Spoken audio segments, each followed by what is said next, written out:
You're watching Moms Matter at EverTalk TV, and we're going to talk about the new era of grandparenting and really implementing rules with love. And we have these two lovely ladies and authors back in the studio with us. Thank you so much for joining us. Thank you. Thank you for having us. So we had last time, we talked about your amazing book that is not just for grandparents, but also for parents and for kids. Right. And what I really wanted to touch on is, how do you handle a situation as a loving grandmother when your grandchild acts out and really is doing something that you are just not okay with? How do you handle the situation? Well, you know, it's interesting. I think that I handle it much better, and I think we both have talked about this, much better as grandparents than parents. And I'm not exactly sure why, but I think that somehow that distance a little bit makes it easier. So I have more patience, and I think that that's a big deal. The other day, my grandson was very upset. He was sick. He spent the night at our house. He got really sick with the group, and the next day he was supposed to go somewhere, and he got really upset. And as I listened to him, I had to really just say to him, "I understand you're upset. I'm sorry, and I know you really want to go, but you're sick. You're too sick, and you're going to get everybody else sick." But what I found is that I was calm about it, and eventually, he heard me. I mean, I said things like, we get to stay home and we get to play fish and we get to watch some great television show or some great movie, but it took a while. I'm not sure that I would have been that patient with my own children. I don't think I would have given it that same, I'm not saying, I think I did to a point, but not like this. It also didn't rattle me.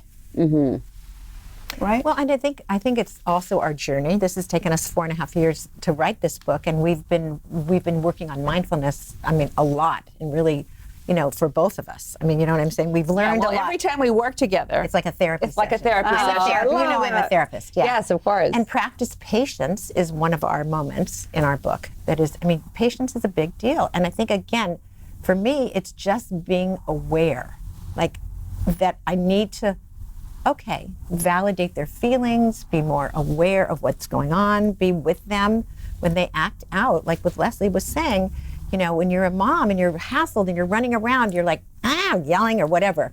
Sometimes I see my own kids, I'm like, oh my God, stop yelling.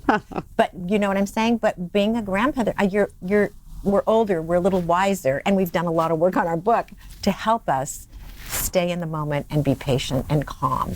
So what's one bit of advice you would share with moms about how to actually stop and be mindful? In that moment where you're heated, how can you stop and be mindful and not react to your children? Take a breath is the first big thing is take a breath. I think that taking a breath is such a big deal.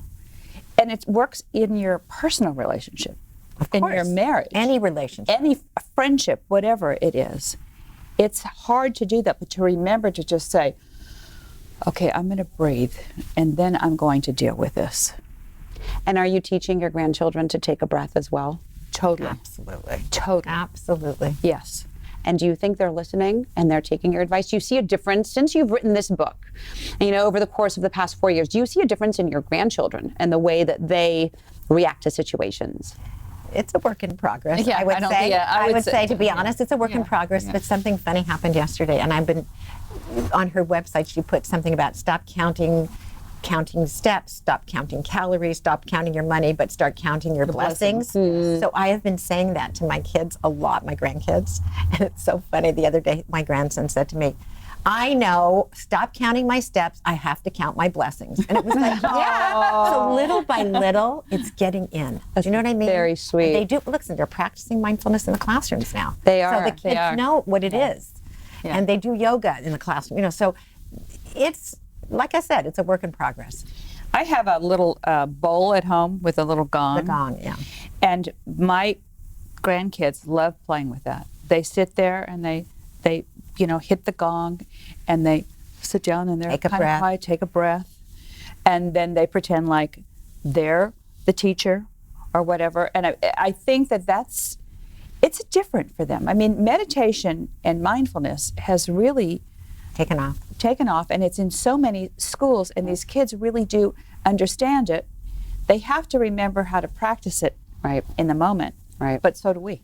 Well, I think in the era of technology, if we don't have mindfulness and meditation, then we're lost. We're all just running around with our heads cut off. Absolutely. You know, it's really difficult. It's exactly right. And I'm so thankful that you took the time, 4 years of writing a book with research to really help not just grandparents, but parents and their children on how to be mindful. And you know, the term mindfulness now is thrown around a lot. Yes. Right. But if you were to define mindfulness and the way you practice it with yourselves and your life and with your grandchildren, how would you define mindfulness? I would say being present right now, just being here, enjoying the fact that you're here, just being in the moment.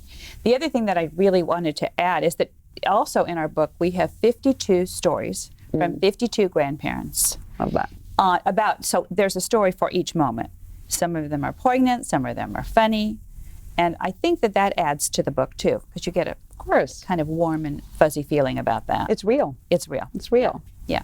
Well, I want to say one thing also is the thing about mindfulness is, you can do it formally, or you can do it like meditation or body scan, or you can do it informally. And informally is probably what most people will do. Like right now, I'm looking at you. I'm trying not to let my mind wander or feel my anxiety or whatever it is. Right. But what I think is also an important point is now I feel like I know when I'm not being mindful. Do you know what I'm saying? Right. Whereas before, I never even knew what that meant. Like, I didn't even know. And that You see is what I'm so saying? important. And you Yes. correct yourself and you try and get yourself back. Exactly. And that's kind of that's a big why deal. it's a work in progress. It's not, nobody can do this. Even monks that have meditated, you can't. It's just, it's hard. There are moments where we just want to snap, but you're right. If you can bring yourself back to taking a breath, Yes. taking a moment, Yes. we're all going to be better as a society, really. Absolutely. Right. But that's such a good point that you say, is to not. Sometimes I'm doing something and think, okay, what about this or what about that, or should I bring this up now, or should I? And I really have to say, wait a minute, let me just be here. Mm-hmm. That's right. Yeah. Well, you two are rock star grandmas. You're both gorgeous. I can't believe you have 7 grandchildren between the two of you. It's amazing. It's amazing. Thank you for sharing this amazing book. Ladies, you can get it for yourself, for your mamas, for your dads, for your children. This is a great book. It's on Amazon. Please share it with your friends, and we'll see you all next time right here at Moms Matter.